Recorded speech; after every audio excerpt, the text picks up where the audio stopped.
जय श्री राधे, जय श्री कृष्णा। कैसे हैं आप सब। आज हम आपको श्री राधा अष्टमी व्रत के बारे में बताने जा रहे हैं। राधा अष्टमी व्रत कब है, राधा अष्टमी व्रत का महत्व और पुण्य फल, राधा रानी की महिमा, राधा रानी की प्रिय सब्जी कौन सी है, राधा अष्टमी पर लक्ष्मी की प्राप्ति के लिए विशेष उपाय, राधा अष्टमी व्रत की पूजा विधि, उद्यापन विधि और राधा रानी के जन्म की कथा।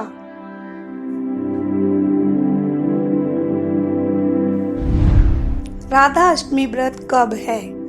भाद्रपद महीने की शुक्ल पक्ष की अष्टमी तिथि के दिन राधा अष्टमी का पर्व मनाया जाता है। इस दिन व्रत करने से जातक को पापों से मुक्ति मिलती है।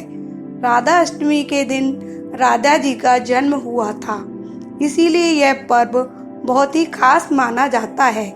इस साल राधा अष्टमी 26 अगस्त 2020 दिन बुधवार को मनाई जाएगी। राधा जी के कारण ही श्री कृष्ण रासेश्वर कहलाते हैं। राधा के बिना श्री कृष्ण अधूरे हैं और श्री कृष्ण की पूजा राधा रानी के बिना अधूरी है। राधा अष्टमी व्रत का महत्व और पुण्य फल। श्री राधा कृष्ण जिनके इष्ट देव हैं, उन्हें राधा अष्टमी का व्रत अवश्य करना चाहिए, क्योंकि यह व्रत श्रेष्ठ है। शास्त्रों के अनुसार राधा अष्टमी व्रत करना बहुत श्रेष्ठ माना जाता है। श्री राधा जी सर्व तीर्थमयी और ऐश्वर्यमयी हैं। इस व्रत को करने वाले भक्तों के घर हमेशा धन का अंबार लगा रहता है, क्योंकि राधा रानी जी को माँ लक्ष्मी जी का रूप माना जाता है। जो भी व्यक्ति यह व्रत करते हैं, उनकी सभी मनोकामनाएं पूरी होती हैं। मनुष्य को सभी सुखों की प्राप्ति होती है।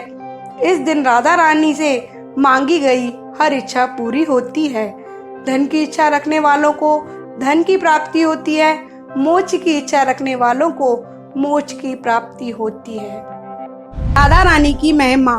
श्री कृष्ण भक्ति के अवतार देव ऋषि नारद ने एक बार भगवान सदाशिव के श्री चरणों में प्रणाम करके पूछा कि श्री राधा देवी लक्ष्मी, देव पत्नी, महालक्ष्मी, सरस्वती, अंतरंग विद्या, वैष्णवी प्रकृति, वेद कन्या, मुनि कन्या आदि में से कौन है। इस प्रश्न के उत्तर में भगवान शिव ने कहा कि किसी एक की बात क्या कहें, कोटि कोटि महालक्ष्मी भी उनके चरण कमलों की शोभा के सामने नहीं ठहर सकती। इसीलिए श्री राधा रानी के रूप, गुण और सुंदरता का वर्णन किसी के मुख से करने में तीनों लोकों में भी कोई सामर्थ्य नहीं रखता। उनकी रूप माधुरी जगत को मोहने वाले श्री कृष्ण को भी मोहित करने वाली है। इसी कारण अनंत मुख से भी मैं उनका वर्णन नहीं कर सकता। भाद्रपद मास के शुक्ल पक्ष की अष्टमी के दिन श्री राधा रानी के श्री चरणों के दर्शन होते हैं। उनके चरण कमलों की सुंदरता का वर्णन कर पाना भी किसी के लिए संभव नहीं है। राधा रानी की प्रिय सब्जी कौन सी है। श्री राधा रानी की प्रिय सब्जी अरवी की सब्जी है। श्री राधा अष्टमी पर माँ लक्ष्मी की प्राप्ति के लिए विशेष उपाय। राधा अष्टमी के दिन राधा कृष्ण के मंदिर में जाकर ध्वजा, पुष्पमाला, वस्त्र, श्रृंगार का सामान, फल, मिष्टान चढ़ाने से होती है माँ लक्ष्मी की विशेष कृपा। राधा अष्टमी व्रत की पूजा विधि। राधा अष्टमी के दिन सूर्योदय से पहले उठना चाहिए। उसके बाद पूरे घर की सफाई करनी चाहिए। इसके बाद व्रत का संकल्प लेना चाहिए और राधा जी की प्रतिमा को पंचामृत से स्नान कराना चाहिए और उनको नए वस्त्र और श्रृंगार से सजाना चाहिए। इसके बाद राधा जी और भगवान श्री कृष्ण की प्रतिमा स्थापित करें। प्रतिमा स्थापित करने के बाद धूप, दीप, फल, फूल आदि चढ़ाना चाहिए। राधा रानी और भगवान श्री कृष्ण की विधिवत पूजा करनी चाहिए। अंत में राधा जी और भगवान श्री कृष्ण की आरती उतारनी चाहिए और शाम के समय सिर्फ फलों का सेवन करना चाहिए। राधा अष्टमी व्रत की उद्यापन विधि। राधा जी के व्रत के उद्यापन में एक सूप लिया जाता है। उस सूप में श्रृंगार की सारी वस्तुएं रखी। इसके बाद सूप को ढक दिया जाता है और 16 दिए जलाए जाते हैं। इसके बाद चंद्रमा को अर्घ दिया जाता है और लक्ष्मी जी को घर आने का निमंत्रण दिया जाता है। श्रृंगार की सभी वस्तुओं को दान कर दिया जाता है।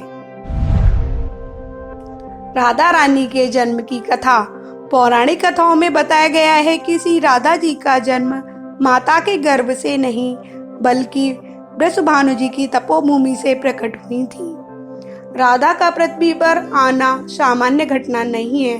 गोलोक में रहने वाली राधा को एक शाप के कारण पृथ्वी पर आकर कृष्ण का वियोग सहना पड़ा। इस संदर्भ में ब्रह्म वैवर्त पुराण में एक कथा आई है। एक बार राधा गोलोक से कहीं बाहर गई थी। उस समय श्री कृष्ण अपनी बिरजा नाम की सखी के साथ विहार कर रहे थे। संयोगवश राधा वहां आ गई। बिरजा के साथ कृष्ण को देखकर राधा क्रोधित हो गई और कृष्ण और बिरजा को बुरा भला कहने लगी। लज्जावश बिरजा नदी बनकर बहने लगी। कृष्ण के पति राधा के क्रोधपूर्ण शब्दों को सुनकर कृष्ण का मित्र श्रीदामा आवेश में आ गया।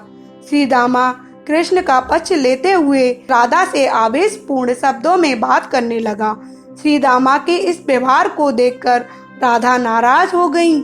राधा ने श्रीदामा को दानव रूप में जन्म लेने का श्राप दे दिया।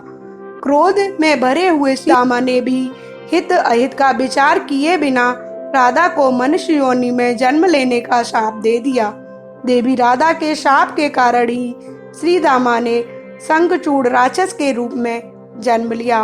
वही राक्षस जो भगवान विष्णु का अनन्य भक्त बना और देवी राधा ने वृषभानु की पुत्री के रूप में जन्म लिया। लेकिन राधा वृषभानु जी की पत्नी देवी कीर्ति के गर्भ से नहीं जन्मी। जब श्री दामा और राधा ने एक दूसरे को शाप दिया तब श्री कृष्ण ने राधा से कहा कि आपको पृथ्वी पर देवी कीर्ति और वृषभानु जी की पुत्री के रूप में रहना है। वहां आपका विवाह रायण नामक एक वैश्य से होगा। रायण मेरा ही अंश अवतार होगा और पृथ्वी पर भी आप मेरी प्रिया बनकर रहेंगी। उस रूप में हमें विछोह का दर्द सहना होगा। अब आप पृथ्वी पर जन्म लेने की तैयारी करें। सांसारिक दृष्टि में देवी कीर्ति गर्भवती हुई और उन्हें प्रसव भी हुआ। लेकिन देवी कीर्ति के गर्भ में योग माया की प्रेरणा से वायु का प्रवेश हुआ और उन्होंने वायु को ही जन्म दिया। जब वह प्रसव पीड़ा से गुजर रही थी उसी समय वहां देवी राधा कन्या के रूप में प्रकट हुई। इस प्रकार राधा रानी की कथा सुनने से जन्म जन्म के पापों का नाश होता है। अगर आपको ये वीडियो अच्छी लगी हो तो मेरे चैनल को लाइक करें, सब्सक्राइब करें, शेयर करें और नोटिफिकेशन बेल को दबाना ना भूलें। धन्यवाद। जय श्री राधे, जय श्री कृष्णा।